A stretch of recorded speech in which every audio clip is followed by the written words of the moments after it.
नमस्कार, मैं विशाल। दिन भर की राजनीतिक खबरों के साथ खबर समय की खास पेशकश पॉलिटिकल बुलेटिन में आपका स्वागत करता हूं। सिलीगुड़ी नगर निगम के 24 नंबर वार्ड में चाय पर चर्चा कार्यक्रम में भाग लेकर भाजपा के प्रदेश महासचिव सायंतन बसु ने कहा कि तृणमूल बंगाल चुनाव को जीतने के लिए फर्जी मतदाताओं का सहारा ले रही है। फर्जी वोटरों को रोकने के लिए भाजपा कार्यकर्ताओं को लोगों के घर घर जाकर स्क्रूटनी करने को कहा गया है। तृणमूल को चैलेंज करते हुए श्री बसु ने कहा कि 2021 में सत्ता में आने के बाद भाजपा उत्तर बंगाल को टूरिस्ट हब बनाएगी। विपुल संख्यक falls voter Trinamool Congress voter लिस्टे ঢুকিয়েছে। Minority এরিয়ায় এই ফলস ভোটারের সংখ্যা বেশি। সব থেকে আপনি আশ্চর্য হবেন, ভোটার যে বেড়েছে সেই বৃদ্ধির হার বাংলাদেশ সীমান্তবর্তী এলাকায় সব থেকে বেশি এবং তথাকথিত সংখ্যালঘু, আমি সোজা ভাষায় বলছি, সহজ ভাষায় বলছি, হয় এটা বাংলাদেশ থেকে এসছে, নয় এটা ফলস। এইভাবে ভুয়া ভোটার তৈরি হয়েছে। এমনি শহরাঞ্চলেও ফলস ভোটার তৈরি করেছে তৃণমূল। এমনিতে জিততে তো পারবে না, কিন্তু এসব কৌশল করছে ভুয়া ভোটার দিয়ে ফলস ভোট করিয়ে নির্বাচনে যদি জেতা যায়, কারচুপি করে যদি জেতা যায়, যদিও তাদের প্রয়াস সফল হবে বলে মনে হবে না। আমরা আমাদের কার্যকর্তাদের বলেছি, ভাই এবার যা ফলস ভোটার আছে সবাইকে বার করতে হবে, বাড়ি বাড়ি ঘুরে স্ক্রুটিনির কাজ কমপ্লিট করতে হবে। উত্তরবঙ্গের উন্নয়ন মন্ত্রীর ভূমিকা নিয়ে কি বলছেন? উন্নয়ন যারা সবই আছে, উত্তরবঙ্গে উন্নয়নের বা উত্তরবঙ্গে যারা মন্ত্রী আছেন তারা কান কেটে নেবো বলছেন, কামড়ে দেবো বলছেন, চিটফান্ডের হিসাব নিকাশ করেন বসে। উত্তরকন্যা অভিযানের আগে তো আমি বলেছিলাম, উত্তরকন্যায় শুধু মজলিস হয় আর চিটফান্ডের টাকার হিসাব হয়, কোনো উন্নয়নের কাজ হয় না। কারা বলেছিলেন আমার বিরুদ্ধে মামলা করবে, বুকের দম হয়নি मामला করবে। रंजन सरकार का कहना है कि पिछले 10 वर्षों में राज्य सरकार ने सिलीगुड़ी नगर निगम को विकास के लिए जितने रुपए दिए हैं, अशोक भट्टाचार्य उसका एक श्वेत पत्र प्रकाश करें। 6 वर्षों तक अशोक भट्टाचार्य व उनकी बोर्ड ने केवल लोगों को बरगलाने का काम किया है। जनता के लिए भेजे गए पैसों का वाम बोर्ड उपयोग नहीं कर पाए, जिस वजह से पैसा वापस लौट गया। केवल राजनीति के चक्कर में ही अशोक भट्टाचार्य ने अपनी पार्टी में नए चेहरे को स्थान नहीं दिया। ऐसे ही अन्य कई विषयों को लेकर बुधवार को रंजन सरकार सिलीगुड़ी नगर निगम में एक संवाददाता सम्मेलन को संबोधित कर रहे थे। শিলিগুড়ির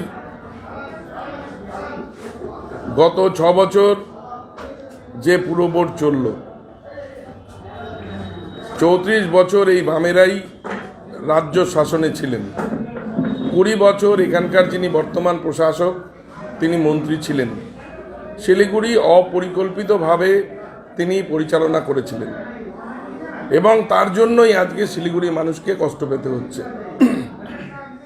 আজকে দেখুন, তথ্যকেন্দ্র যেখানে হয়েছে সেখানে আবার অর্থ খরচ করে নতুনভাবে আধুনিকভাবে আমাদের রাজ্য সরকারকে, মাননীয় মুখ্যমন্ত্রীকে তৈরি করে দিতে হচ্ছে, পার্কিংয়ের ব্যবস্থা করে দিতে হচ্ছে।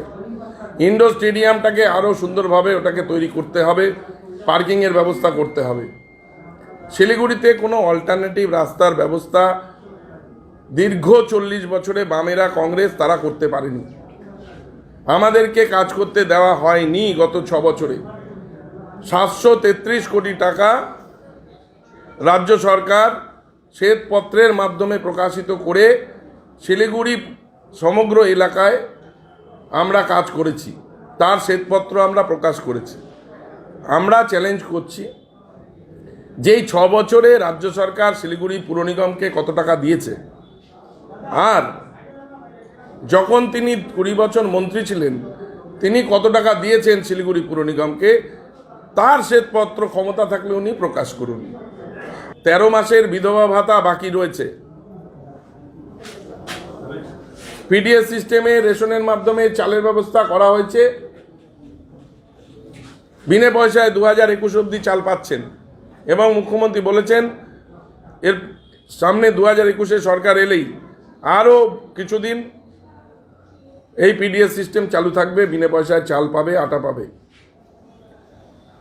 আর শিলিগুড়ি পুর নিগম যত টাকা ট্যাক্সের টাকা রয়েছে উল্টে ঋণ নেওয়া হয়েছে। 2 কোটি টাকা আমরা এই বিল্ডিং বানানোর জন্য দিয়েছি। এই বিল্ডিং যে কোনো সময় ধসে পড়তে পারে, দুর্ঘটনা ঘটতে পারে। 40 বছরে উনি করেননি, সেই টাকা ফেরত গেছে। আমরা বলছি রাজ্য সরকারের যে কাজগুলো হয়েছে সেগুলোর আপনি নিয়ে মানুষের বাড়িতে যান, দেখবেন আপনি সম্মান পাবেন। আর আপনার কাজের হোয়াইট পেপার বের না করে কি কত টাকা রাজ্য সরকারের থেকে পেয়েছেন তার হিসেব না দিয়ে বিভিন্ন ওয়ার্ডে গেলে বিক্ষোভ হলে আমরা জানি না। আমরা আমাদের কর্মীদের বলেছি ওনাকে যেতে দিন, উনি যা খুশি করতে পারেন, ওনার সময় শেষ, উনি ওনার ভোটটা যাতে ধরে রাখেন, ওনার দলটাকে উনি আগে বাঁচান, তারপরে অন্যের ভবিষ্যৎ নিয়ে ভাববেন। ওনার দল সারা ভারতবর্ষে উঠে গেছে, পৃথিবীতে উঠে গেছে, কেরলে দিক দিক করে জ্বলছে, পশ্চিমবাংলায় উনি সাইনবোর্ড বানিয়ে দিয়েছেন। তার অন্যতম নায়ক হচ্ছেন উনি ওনার দলের নিউ জেনারেশনকে শেষ করে দিয়েছেন রাজনৈতিকভাবে। কান পাতলেই শুনবেন যে কোऑर्डिनेटरরা কি বলছেন। भाजपा ने भी चुनाव की तैयारी को लेकर पूरी ताकत झोंक दी है। इसी क्रम में बुधवार को भाजपा ने सिलीगुड़ी के वर्धमान रोड स्थित एक भवन में बूथ स्तरीय कार्यकर्ताओं को लेकर एक कार्यशाला का आयोजन किया गया था।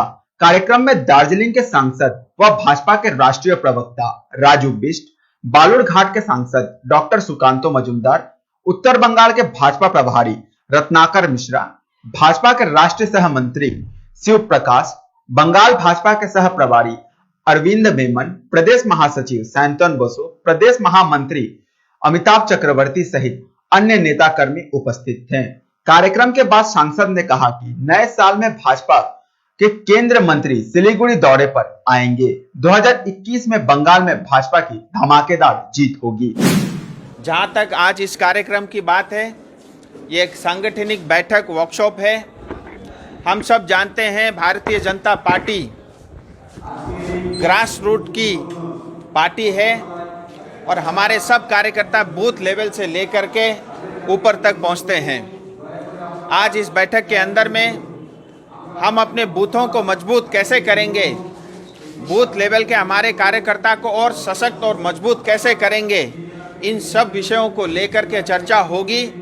और हमारा टारगेट शार्प है और क्लियर है और स्पष्ट है कि 2021 में भारतीय जनता पार्टी की 200 से ज़्यादा सीटें पश्चिम बंगाल में आएगी और 2021 में पश्चिम बंगाल में कमल खिलेगा।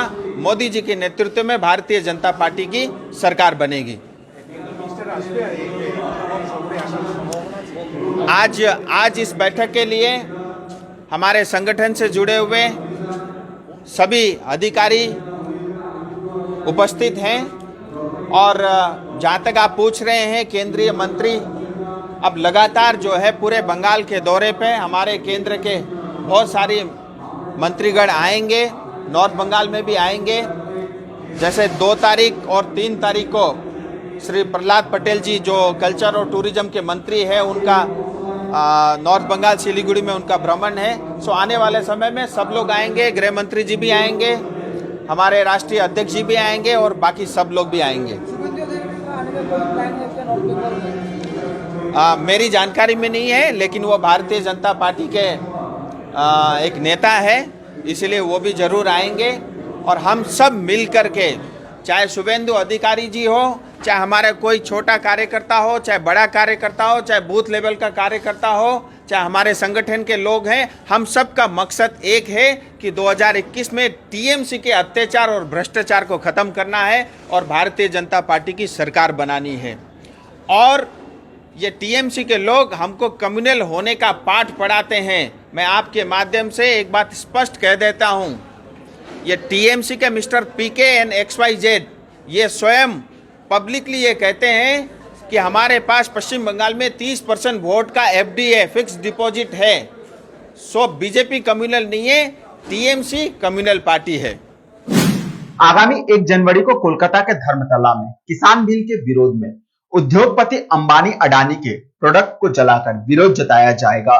बुधवार को सिलीगुड़ी में एक संवाददाता सम्मेलन के माध्यम से national alliance of people movement के संस्थापक व समाज सेवी मेधा पाटकर ने यह बात कही।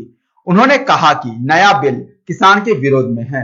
उन्होंने कहा कि यह कानून अंबानी अडानी जैसे कॉरपोरेट घराने को केवल लाभ पहुंचाने के लिए है। पर कल एनएपीएम की कलकत्ता में जो विशेष बैठक हुई जिसमें सुजातो भद्र जी से लेकर कई सारे लोग थे, तपस सेन भी थे, मिताव मित्र तो थे ही, कल्याण सेन गुप्ता, अभिक शाह जी के साथ जुड़े हुए बहुत सारे लोग थे, लेकिन सभी संगठनों ने मिलकर ये तय किया है कि 1 जनवरी को धर्मतला के पास के स्क्वायर पर ये अडानी अंबानी के प्रोडक्ट्स को खत्म करेंगे। एक प्रतीकात्मक कार्यक्रम है, आजादी आंदोलन में जैसा होता था विदेशी उत्पादनों की होली। हम लोग सब कुछ विदेशी छोड़ेंगे तो ये भी सब छोड़ना पड़ेगा, लेकिन एक एक करके जाना चाहिए। शुरुआत तो ए से ही होती है, तो A&A को हम पहले लक्ष्य बनाएंगे, क्योंकि उनकी सबसे ज्यादा धन दौलत इस देश में बढ़ी है और उनका राजनीतिक आर्थिक हस्तक्षेप ही सभी कानूनों को बदलने में तुला हुआ है। कोलकाता जाकर सिलीगुड़ी के विधायक व नगर निगम के प्रशासक अशोक भट्टाचार्य ने भारतीय क्रिकेट के पूर्व कप्तान सौरव गांगुली से मुलाकात किया। अपने सोशल मीडिया अकाउंट पर एक पोस्ट करते हुए उन्होंने कहा कि सिलीगुड़ी में क्रिकेट की स्थिति को लेकर सौरव गांगुली के साथ विस्तार से उनकी चर्चा हुई है। सौरव गांगुली ने भी हर तरह के सहायता का आश्वासन उन्हें दिया है। अपने पोस्ट के जरिए अशोक भट्टाचार्य ने कहा कि इस विषय पर बात करने के लिए सौरव गांगुली बहुत जल्द सिलीगुड़ी भी आ रहे हैं। खबरों की ताजा अपडेट के लिए जुड़े रहें खबर समय के साथ। धन्यवाद।